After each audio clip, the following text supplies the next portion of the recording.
1955 के दशक में एक पुलिस कांस्टेबल के घर एक बालक का जन्म होता है और जब उसका जन्म होता है तो बड़े ही हर्षोल्लासिता के साथ महाराष्ट्र के रत्नागिरी जिले में उल्लास मनाया जाता है। और वह बालक जैसे जैसे बड़ा होते जाता है वे चर्चाओं में बनते जाते हैं और चर्चा एक दिन इतना बनती है कि उसे इस देश को छोड़कर जाना पड़ता है और आजीवन जो है इस देश को छोड़ना पड़ता है। अचानक 17 दिसंबर को एक खबर आती है कि वह लड़का को जहर दे दिया गया, वह लड़का मर गया। जब यह खबर आती है सोशल मीडिया में कोहराम मच जाता है और सारा दुनिया का निगाह उस पर पड़ जाता है कि आखिर यह चीज कैसे हुआ। सभी को जानने का जागृति उत्पन्न हो जाता है कि आखिर यह कैसे हुआ। उस लड़का का नाम कुछ और नहीं दाऊद इब्राहिम था और उसी दाऊद इब्राहिम के कहानी को मैं आज इस वीडियो में आप लोगों को बतलाने का प्रयास करूंगा।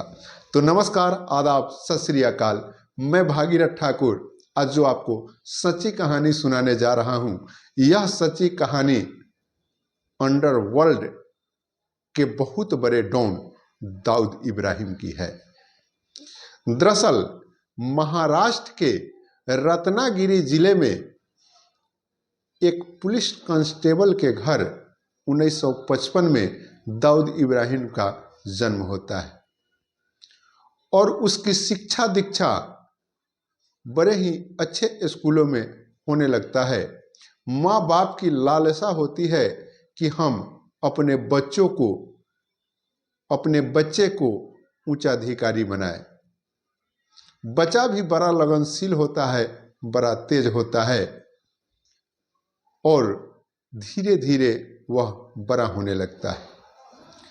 बड़ा होने के दरमियान उसे एक गैंग मिल जाता है, कारण कि कोई भी नौजवान लड़का जब होता है, जब वह किशोरा अवस्था में आता है तो उसे ऐशो आराम की जिंदगी ज़्यादा पसंद पड़ने लगती है। वैसे ही होता है दाऊद इब्राहिम के साथ और एक वह गैंग में काम करने लगता है। उस गैंग के मालिक का नाम काजी मस्तान होता है और काजी मस्तान के गैंग में कार्य करते हुए वह 1970 के दशक में पूरे हिंदुस्तान में चर्चा का विषय बन जाता है।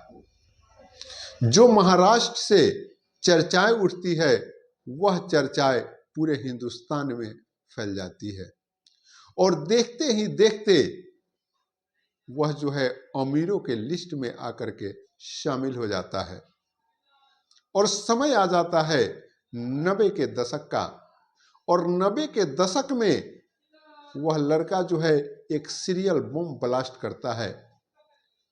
एक सीरियल बम ब्लास्ट में उसका नाम आता है और जब नाम आता है तो वह हिंदुस्तान के धरती को छोड़कर दुबई भाग जाता है और ऐसे ही भाग पड़ा करके वह अपने समय को व्यतीत कर रहा था। विदेश से हिंदुस्तान के धरती पर टेररिज्म को संचालित कर रहा था, विदेश के धरती से हिंदुस्तान में आतंकवाद को संचालित कर रहा था। तब तक जो है 2003 का समय आ जाता है और उसे एक आतंकवादी, एक टेररिज्म घोषित कर दिया जाता है और जब उसे टेररिस्ट घोषित कर दिया जाता है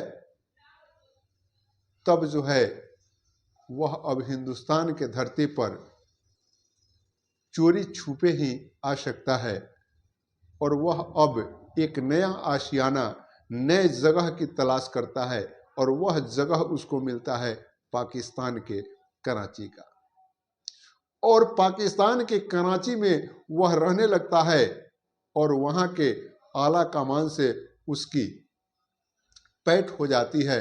कारण कि इसके पास दौलत की कमी नहीं होती है।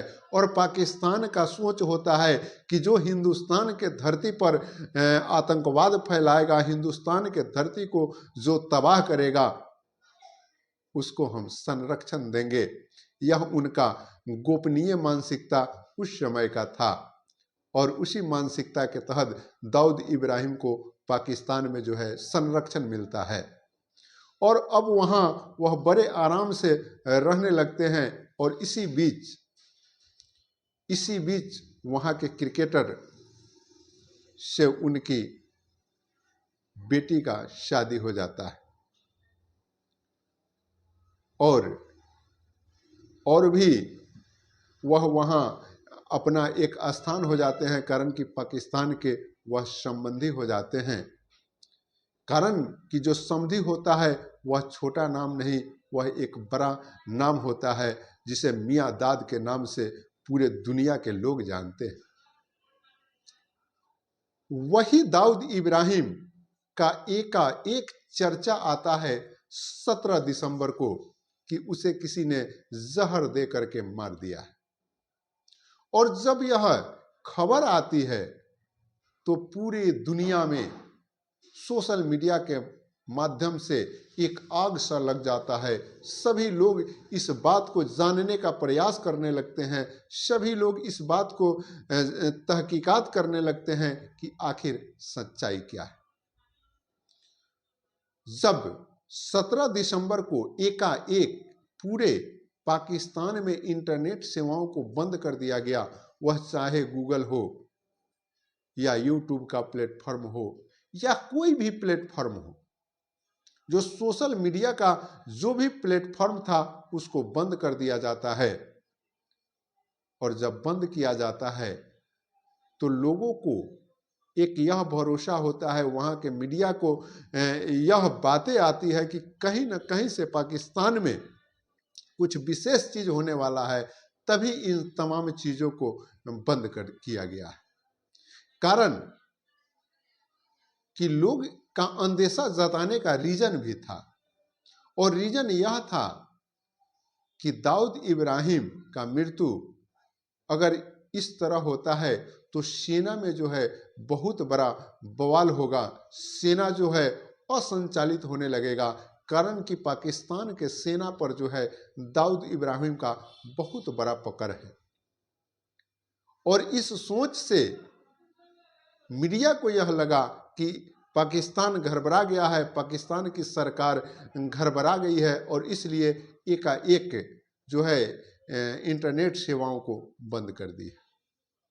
यह चर्चा आई कि हॉस्पिटल में जो है दाऊद इब्राहिम हैं और उस हॉस्पिटल को एक किले के रूप में तब्दील कर दिया गया है उनके सुरक्षा व्यवस्था में। लेकिन आगे जब इस बात की पुष्टि करने की बारी आई तो यह पता चला कि वह यूट्यूबर सोशल मीडिया के प्लेटफॉर्म पर एक आशंका जताया था। पाकिस्तान में जो क्रियाकलाप हुआ उस क्रियाकलाप पर एक आशंका जताया था और इसे एक आशंका के रूप में ही अभी तक माना गया। अभी जो है इसकी पुष्टि नहीं हो पाई है कि आखिर वास्तव में दाऊद इब्राहिम का मृत्यु हुआ है या नहीं हुआ है। तो जो भी रिपोर्टें निकल करके आएगी वह रिपोर्टें हम आपको बतलाने का प्रयास करेंगे। मित्रों, बतलाते चले कि दाऊद इब्राहिम कोई छोटा नाम नहीं।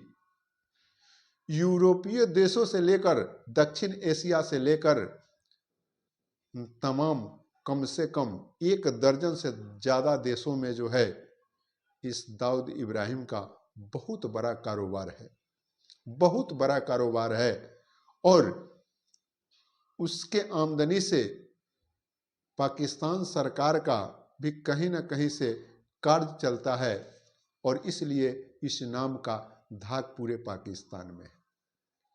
मित्रों, मैं यह वीडियो किसी को दुख पहुंचाने या परेशान करने के लिए नहीं, अपितु आप सतर्क हो सके, सशक्त हो सके, जागरूक हो सके, इसके लिए लाया हूं। तो इस वीडियो को देखते रहिए, इस चैनल को देखते रहिए और वीडियो को शेयर भी करिए। मिलते हैं एक और वीडियो में, अब तक के लिए इतना ही। जय हिंद।